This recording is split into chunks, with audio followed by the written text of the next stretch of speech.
How should we react or act if we conclude that a leader of God's people is a wicked person?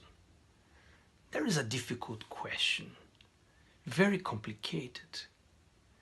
But we can get some clues from what Jesus told us, that if someone sins, we should go right to that person, talk to that person before talking to any other person. Then after that we may call a second person and go and talk to the person. If that person would not listen to us, then we can talk to the church. There is a process in doing that. But instead of doing that, should we slander that person and talk in groups and bringing judgment upon that person? Is it a godly way to deal with the subject?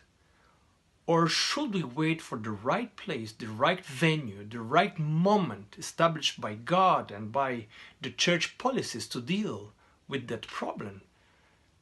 Or should we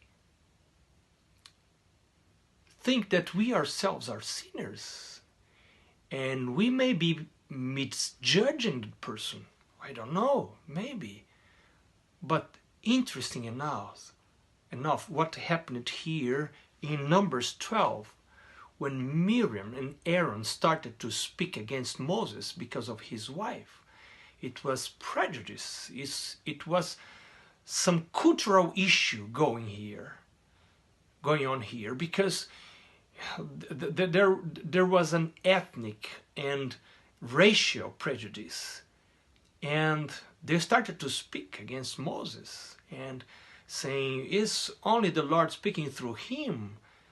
Then Moses was quiet, he didn't defend himself, but the Bible says that the Lord heard what they were saying.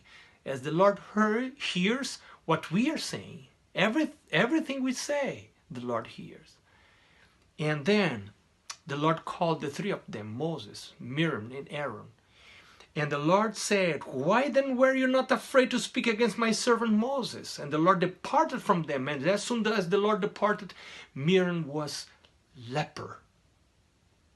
And then Aaron says something very interesting. Hear the words. Listen to the words. He says, so Aaron said to Moses, oh my Lord, please do not lay this sin on us, in which we have done foolishly, and in which we have sinned. Sin, foolishness.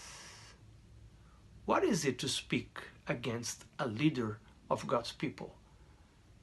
We live in a society that believes that freedom means to do whatever one wants to do, what's not true. If we allow the Lord to guide our lives, if we subject to him, if we allow the meekness of Jesus to take control of our life, we will act in a countercultural way, and we will be different from the way the world or politics in the world deal with these issues. May the Lord help us as we follow his guidance, and may those guidance be a blessing in our life, in the life of the church also. God bless you.